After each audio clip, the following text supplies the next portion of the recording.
thanks so much for taking a few minutes and for driving up here for this. You are somebody that obviously has had so much success in your career and so much interest on the free agent market. What was it about the Mets in particular that you felt made it the right fit? Like I had said before, they want to win. That's always a good thing. They're committed to, putting a good product on the field. Really they were pretty aggressive from the get-go. So, it's always good to go somewhere where you're wanted. I know that it's not official yet, the Edwin Diaz news, and you may not be able to comment on it, but just in general, you've had a lot of success in multiple roles. 8th inning setup guy, closing. Is there any difference in mentality, one versus the other, when you're out there?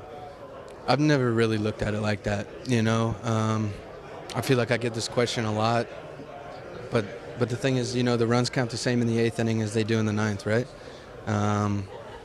So yeah, for me, I've always looked at it as, it's the same job. You're going out there to get 3 outs or, whatever it may be, 3 outs, 5 outs, whatever they need you to do. Hey, Devin, as a guy that played in New York and a lot of other places, I know there's a bit of a learning curve in New York, and you went through ups and downs last year. You came through it really well at the end of the year. Do you feel like coming into this season, that learning curve is behind you and you're ready to kind of hit the ground running as a New York Met, and the New York piece is kind of behind you? Yeah, I feel, like I'm comfortable in the city. I know how I'm going to get around. I know what it's going to be like, what the expectations are, which is something that I really was, I had no idea coming into last season. We get to New York a day before we're playing, and we're like, all right, go play. Here we go. And I remember after opening day, I was trying to figure out how I was going to get home that night. Wow. Wow. So, yeah, I've got all that figured out.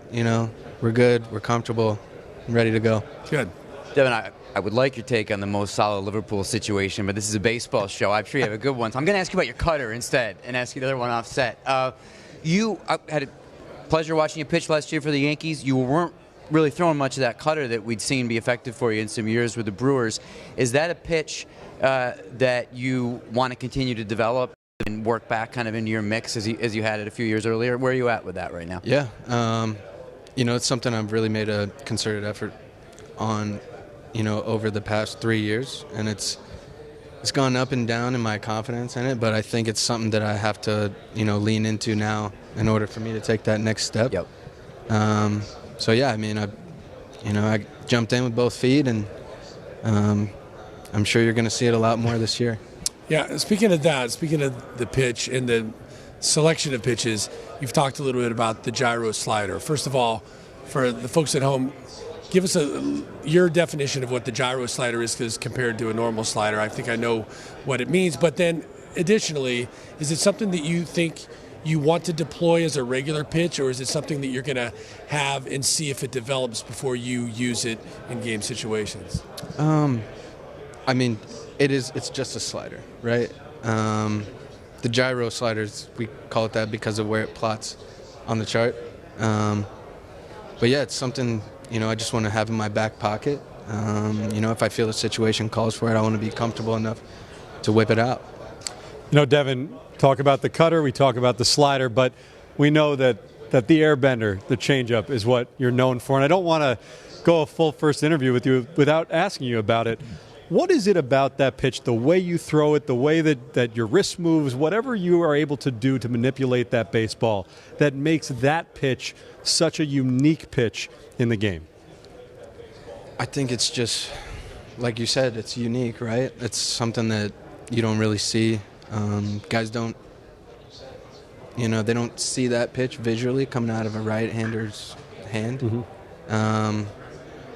Yeah, I think that's really it. That's the thing right there. There's a few guys that can get close to it, and they have really good changeups. But with the movement and the spin rate, like how sharp it can be at times, there's not a lot of guys that can replicate that. All right, finally, before we let you go, have you talked to any of your new teammates, or maybe some of your old ones, like a Tyrone Taylor, since you signed? Yeah.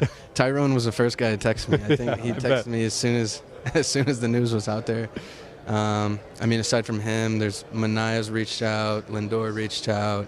Rayleigh, Minter, a couple of guys. Great. All right. Well, listen, we appreciate you spending some time with us, driving up here to join us on set, and we look forward to watching your first year in Queens. Thanks so much. Thanks for having me. All right. That is Devin Williams.